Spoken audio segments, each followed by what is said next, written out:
¿Qué tal, hermanos? Cordial saludo. Nuevamente nos es placentero contar con tu presencia en tu programa, Reflexiones de la Biblia, hoy con el tema titulado El hermano como modelo. Bienvenidos.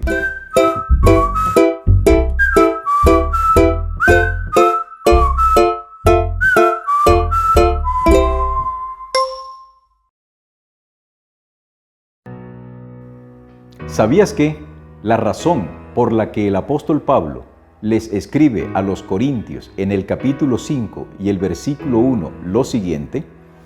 Acuérdate que estoy leyendo de la Nueva Versión Internacional. Es ya del dominio público que hay entre ustedes un caso de inmoralidad sexual que ni siquiera entre los paganos se tolera, a saber, que uno de ustedes tiene por mujer a la esposa de su padre.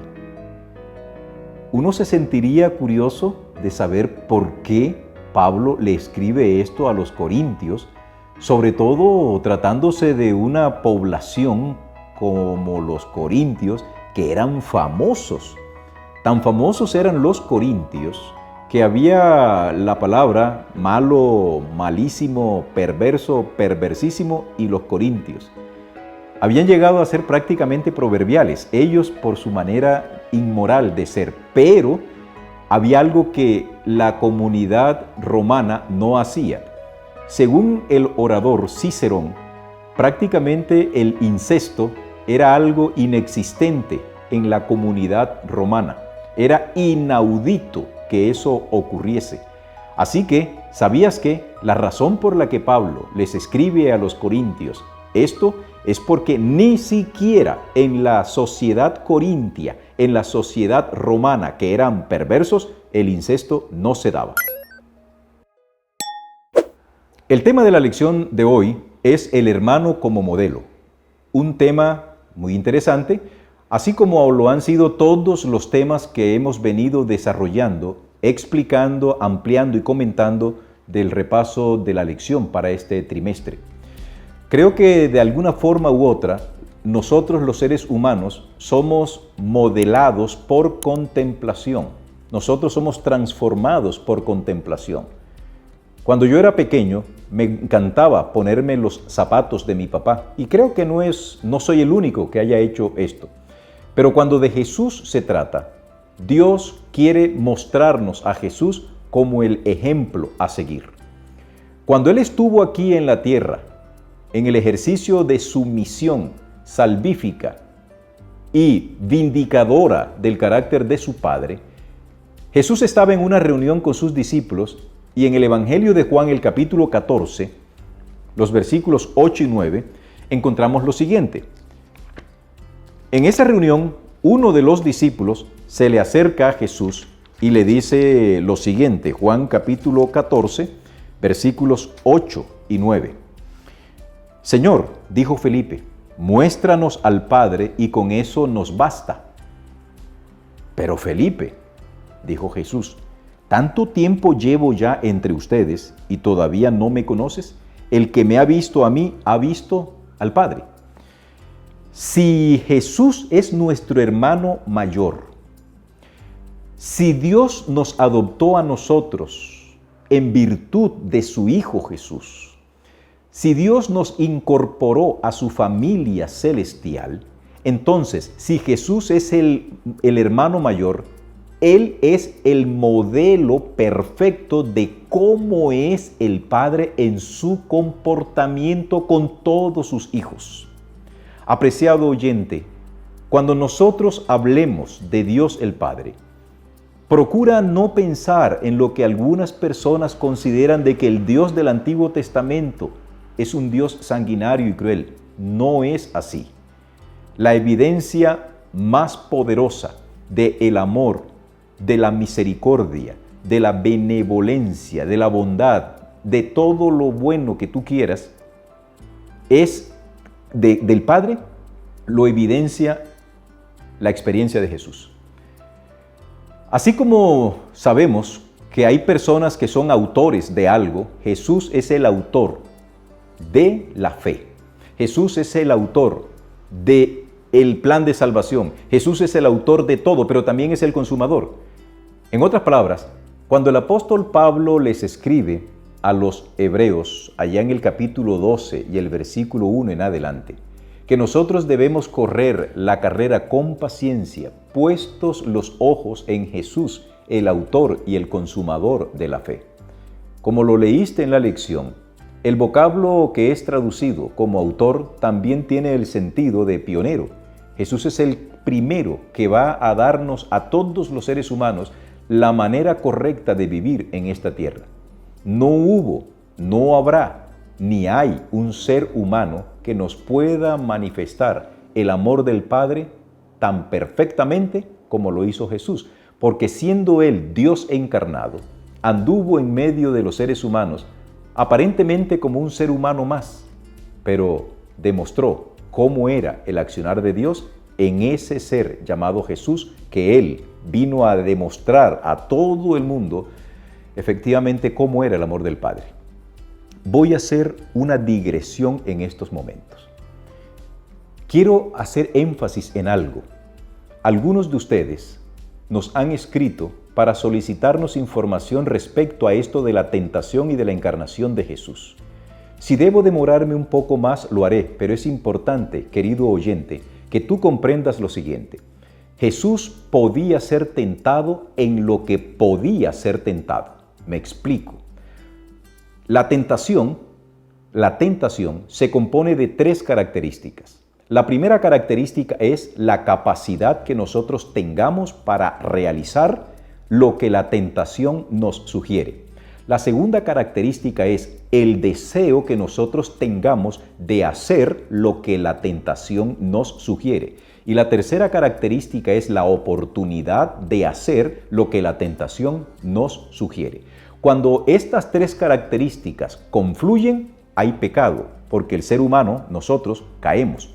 En el caso de Jesús, Él podía ser tentado, pero no como hombre absoluto, porque no te olvides, y este es uno de los problemas grandes que yo estoy viendo en estos momentos en la teología, es que están tratando de ver a Jesús simple y llanamente como un hombre común y silvestre como yo, como tú. No cometamos ese error. Jesús, si bien es cierto, es completamente hombre como nosotros, no te olvides que Él es completamente Dios, y esas 2 naturalezas están perviviendo en ese ser llamado Jesús.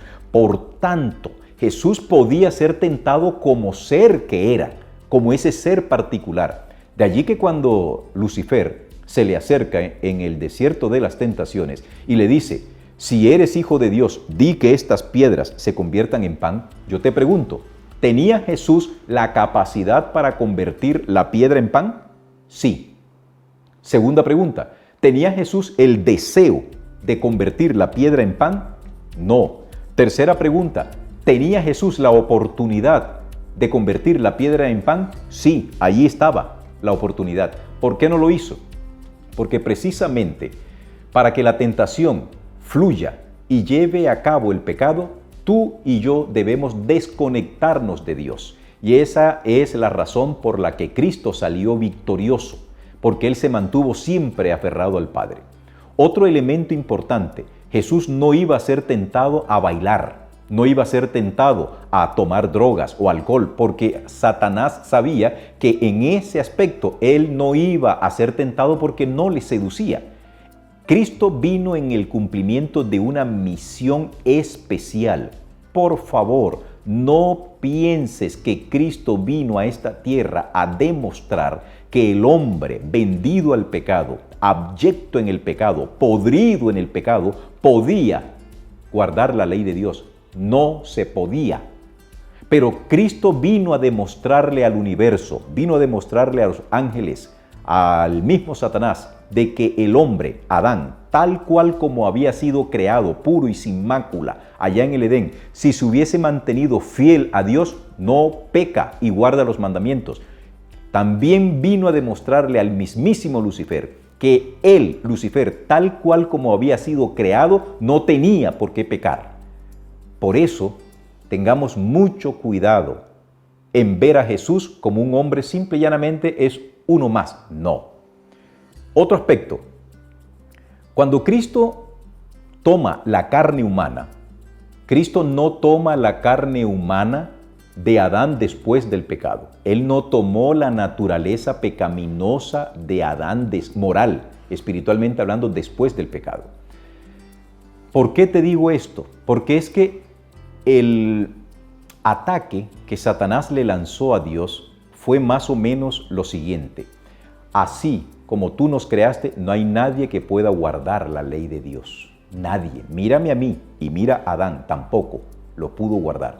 Ahora viene Cristo y le dice, sí se puede guardar y me voy a encarnar y te voy a dar 4000 años de ventaja, de degeneración de la raza humana para demostrarte que el hombre, tal cual como fue creado por Dios, sin pecado.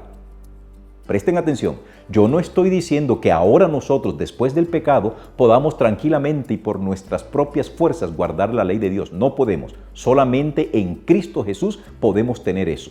Pero cuando Cristo se encarnó, Cristo tenía más desventajas que las que Adán tuvo. La primera desventaja que Cristo tuvo es que Cristo venía con un cuerpo ya deteriorado por el pecado. Aunque en el cuerpo de Jesús no hubo ninguna sola molécula, ni un átomo, ni un hadrón, no hubo absolutamente nada que tuviese alguna conexión con el pecado. Pero el cuerpo humano de Jesús era un cuerpo humano común y cualquiera. Otra desventaja que tuvo Jesús, que tú y yo no tenemos, es que a diferencia tuya y mía, que no tenemos atributos, Jesús sí tenía los atributos divinos en sí mismo, pero no los usó. Nunca usó su poder divino para beneficio propio, en ningún momento. En consecuencia, cuando miramos que Jesús es el modelo, volviendo al tema que nos ocupa, Jesús es el modelo perfecto, porque siendo Dios, actuó como Dios el Padre era con amor, y siendo hombre, actuó como debió haber actuado Adán cuando fue creado por Dios, a saber, en plenitud de libertad, pero sabiendo que tomado de la mano de Dios jamás hubiese podido ser derrotado. Hoy yo te digo en esta mañana y te pregunto, ¿quién te obliga a ti a pecar? ¿Quién me obliga a mí a pecar? En última instancia, el pecado es una decisión personal. Y si yo decido pecar es porque me he rebelado contra Dios, me he desligado de Dios. Y si yo me he desligado de Dios es porque en ese momento no tuve fe en mi Señor. ¿Qué pasa cuando una persona vive constantemente su vida en pecado? Es porque no está leyendo la Biblia, no está realmente orando, no está obedeciendo a Dios, es presa fácil de la tentación. Cristo es nuestro modelo a imitar, pero no es un modelo que podamos decir era absolutamente como nosotros, con tendencias al pecado, fue tentado en todo como nosotros, es tentado en todo lo que él podía ser tentado, así como nosotros somos tentados en todo lo que nosotros podemos ser tentados. Vuelvo y presento este ejemplo. ¿Alguna vez tú podrás ser tentado a volar? ¿Alguna vez tú podrás ser tentado a hacerte invisible? No, ¿verdad? Si alguien viene o si el diablo te viene a tentar, vuela, ¿tú qué vas a decir? No puedo, eso no es tentación para mí. ¿Por qué? Porque yo no tengo la capacidad para volar. Para que se dé la tentación tienen que darse las 3 características. Acuérdate, capacidad para hacerlo, deseo de hacerlo y oportunidad de hacerlo. Cristo es nuestro modelo a imitar. Bendito sea Dios que contamos en las cortes celestiales con un hermano, con alguien que vivió, que se apiada de nosotros, que se compadece y que te da la fuerza que Él tuvo aquí en la tierra para vencer, y de la misma forma como Él venció, tú y yo podemos vencer. Que del cielo se derramen sobre ti abundantes bendiciones. Bendiciones.